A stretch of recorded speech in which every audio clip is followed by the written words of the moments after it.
Welcome back to World of Immersion. Today we have a very special video in that we are going to be ranking the top 25 rides at the Disneyland Paris Resort. Now we are going to be ranking all the rides from both Walt Disney Studios Park and the Disneyland Paris Castle Park. We recently had the chance to visit this resort for the very first time, and I can say we were honestly very surprised with how unique and different some of these rides were. This was a very difficult ranking to make, and also it shows that over 97% of you guys are not subscribed to the channel who watch our videos, so if you can, please subscribe or just like and leave a comment. It helps out the channel a lot. But enough said, let's get right into the ranking.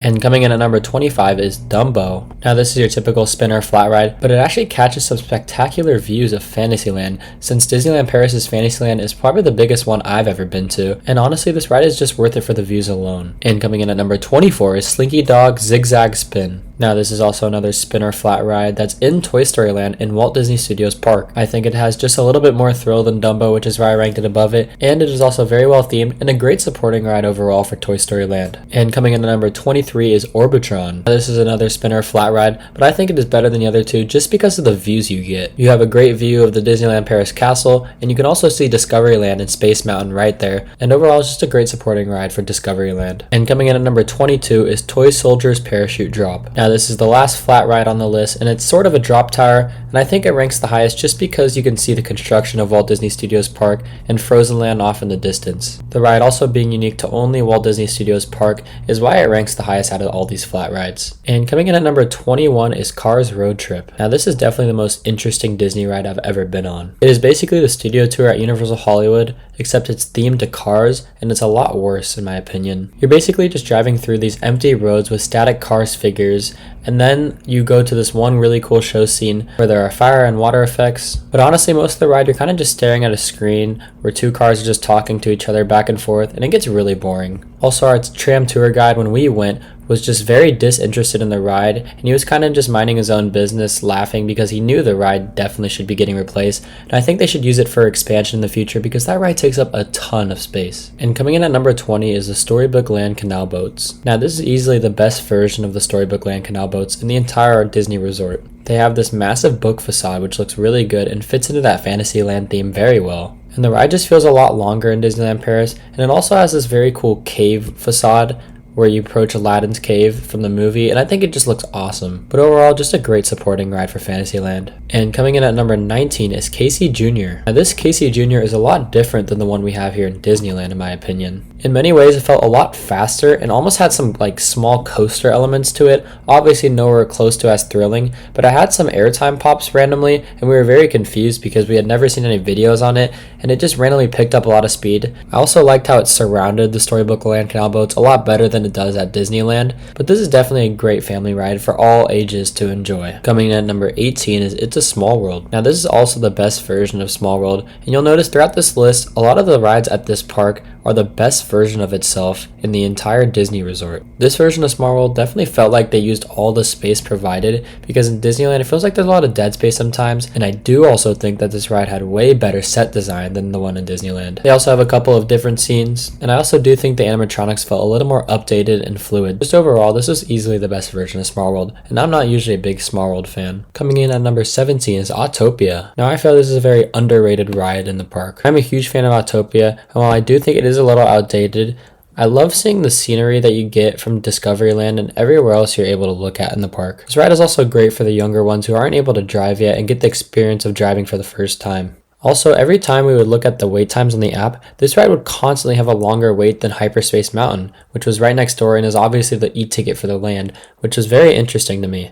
But overall, this ride is just great, and I highly recommend checking out Autopia if you've never done it before. And coming in at number 16 is RC Racer. This is the main ride in Toy Story Land and Walt Disney Studios, and I do think this ride is a lot of fun. This ride was surprisingly thrilling, and you get some great pops of airtime on it. But the ride duration is very short, just because it only has one ride vehicle, and the line can get very long. Especially if you're waiting for over like 30 minutes, it's gonna feel like a very long wait. Longer than it actually probably is. But overall, this ride is a lot of fun, and if the line is not ridiculously long, you should definitely check it out. And if you're in Toy Story Land, maybe stop and take a look because it's very fun to watch as well. Now coming in at number 15 is the first of the Fantasyland dark rides, Pinocchio. Now this one is very similar to the dark ride we have here in Disneyland, but I do think this ride has a lot of charm. It's got some great set design and tells a very dark story in my opinion, especially for a Disney ride. If the line is short, definitely check it out because it is a great Fantasyland dark ride and definitely worth checking out if you've never done it before. And coming in at number 14 is Snow White's Scary Adventures. Now I think this ride ranks one spot above Pinocchio just because I like the horror aspect of it. The one in Disneyland got replaced and redone and it looks a lot better, but I do miss the original and classic story of Snow White's Scary Adventures. It's definitely a lot scarier seeing the trees as well as the evil queen who is chasing after you the entire journey, and if you have kids, be sure to warn them because this ride can get a little scary. Now coming in at number 13 is Peter Pan. I believe this is definitely the best of the Fantasyland dark ride just because of the suspended aspect of the ride vehicle. The one in Paris is definitely the best Peter Pan Fantasyland dark ride I've been on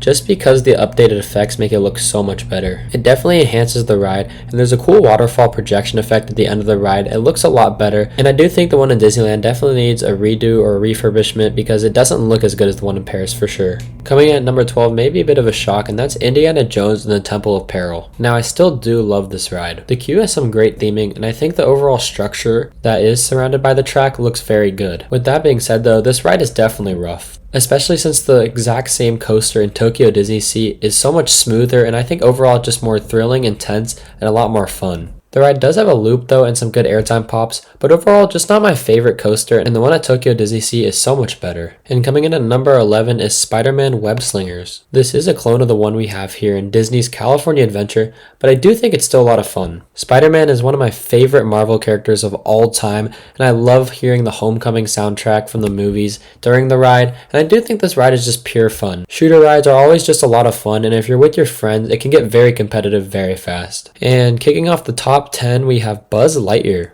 Now I do believe this is a better shooter ride than Web Slingers just because it has physical sets over screens. I love the fact that you're able to spin your own ride vehicle and point out which target you want to shoot at, and I think it's definitely just a better use of the shooter ride system than Web Slingers.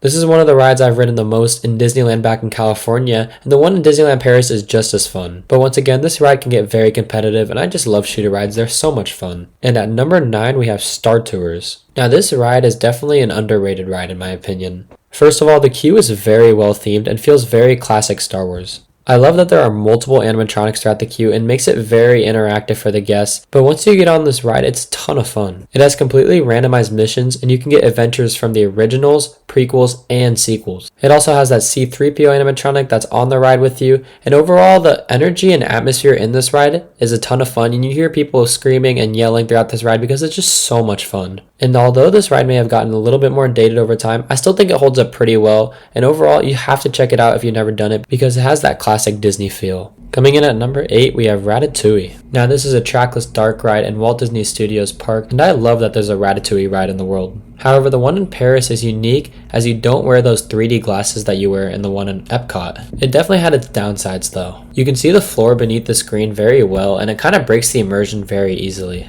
However, this ride is switching from a 3D to a 2D experience just next year. And I think if done well, this can be a major improvement for the ride, just because the screen quality and the overall immersion breaking definitely bring this ride down from what it could be. But coming in at number 7, we have Crush's Coaster. Now this is an indoor Mauer spinning coaster themed to Nemo, and this ride is just pure fun. It's got some cool dark ride show scenes at the beginning where you're kind of going through the sea and the story of finding Nemo, and then you encounter this giant shark animatronic on the lift hill for the ride, and it is so cool. But once you get that first drop, it gives you so much airtime and it starts off the coaster section so strongly. It's super fun going through that coaster indoors, and I do think that elevates the ride a lot. I am a big fan of how this ride is unique to Walt Disney Studios Park, and I've seen videos of it online everywhere for multiple years, and I was so happy to finally be able to ride it. However, do be warned though, this queue gets extremely long. It has not very good capacity at all, and the extended queue outside has endless switchbacks, and it's very long and boring to wait in. I would try to knock this ride out early in the day because it constantly has over hour waits, and the line just moves extremely slow. But coming in at number 6 is Avengers Flight Force. Now as I said, I am a huge Marvel fan and had no spoilers for this ride going into it.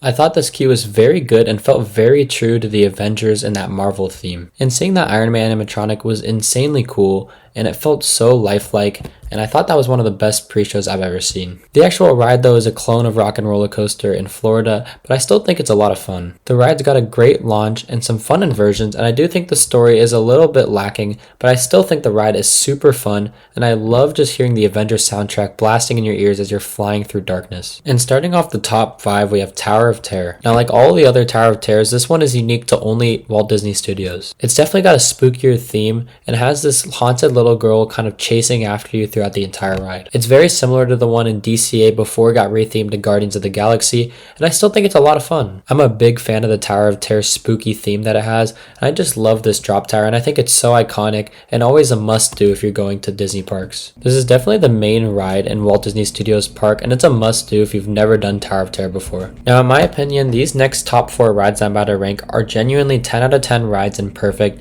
and if you put all of these at the one spot, I wouldn't even disagree with you. But coming in at number 4, we have Hyperspace Mountain. Now, in my eyes, this is the best version of Space Mountain. For starters, I'm a huge Star Wars fan, and I think this ride perfectly encapsulates that Star Wars feeling. The fact that there's a launch, multiple inversions, and a loop on this ride makes it insane for a Space Mountain coaster. I think the screen projections look pretty good in my opinion, and my favorite element is definitely inverting through the TIE Fighters blasters when they're shooting at you, because that's such a cool theme and concept for a ride, and I'm glad they executed it so well. This is the only Space Mountain where I think it's definitely not a family coaster and straight up a thrill coaster, and I do think the length of the ride, the thrill, and the theme makes this ride just perfect in my eyes. But I prefer this next ride just a little bit more, and coming in at number 3 we have Big Thunder Mountain. Now, it's crazy to me that this is coming in at the number 3 spot because this Big Thunder Mountain is nothing compared to the Big Thunder Mountains in the States. To start off, this ride is situated on an island, so it has some of the best scenic views out of any themed coaster in the world.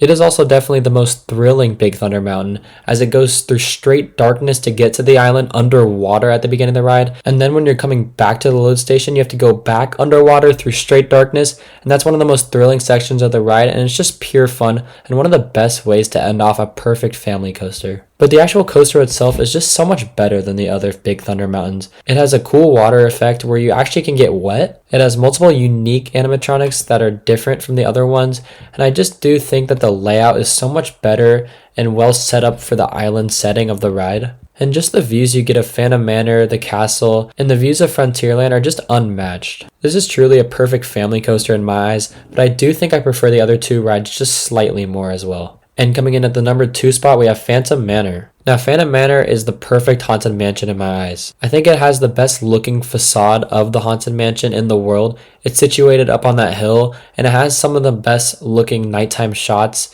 of all time, and I think the queue is perfectly integrated as well. But when you actually get to the stretching room, you realize this is a lot different than the other haunted mansions. It has its own unique story that is unique to Frontierland and Thunder Mesa. The stretching room perfectly sets up the story and kind of how the Phantom is watching over the bride and kind of haunting her. But then as you approach the ride, it has one of the best loading stations in the entire world. It's got the bride kind of looking off in the window in the distance with that huge projected screen with the lightning bolts going in the background. And it's just such a good setup for this perfect ride. But the first half of the ride is kind of similar to the original Haunted Mansion with a few different changes. It definitely has some updated lighting and visual effects that I think enhance the ride even that much more in that first half of the ride. And once you get to that ballroom scene, you see the bride with the Phantom standing behind her as he's lurking behind her in it. I think that's such a creepy tone for the ride, and I think it makes it a lot scarier than the other ones. But once you reach the attic scene, it's completely different.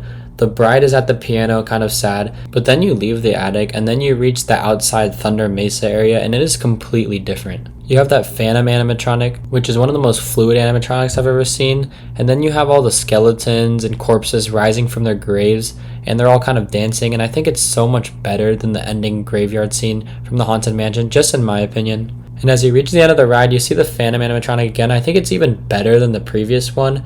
And overall, just the story and how the ride is very cohesive makes it a lot better in my opinion. And I love how unique it is to Disneyland Paris. I could talk about this ride forever, but we have to move on to the number 1 spot, which is one of my favorite rides in the entire world, and that is Pirates of the Caribbean. This easily is the best Pirates of the Caribbean queue and one of the best queues in the entire world in my opinion. You're going through that old Caribbean fortress that has been partly overrun by the pirates. It's very dark and moody in there, and I think it looks so cool. There's various forts, walls, dungeons, and holding cells in the Pirates queue, and it looks super good and fits very well in the theme. It also has such a good load station as it's kind of set outside that dock, and that entire room is just huge and it sets the scene and ride up so well. I think the bayou scene is easily better than ours, but then the ride also gets completely different. But then as you go up the lift hill, you're immediately entered into that giant fortress battle before you literally have a drop that sends you straight into that pirate ship battle, and it is one of the coolest moments and one of my favorite ride elements in any ride that I've ever done.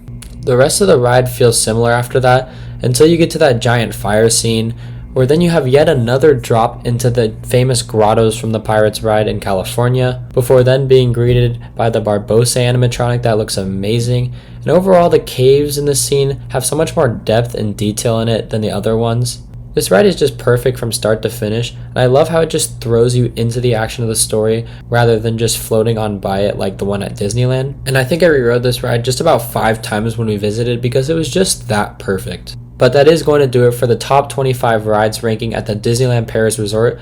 Let me know how you would have ranked these rides and if you would have changed anything in the comments down below. Please leave a like, subscribe, and we'll catch you in the next one.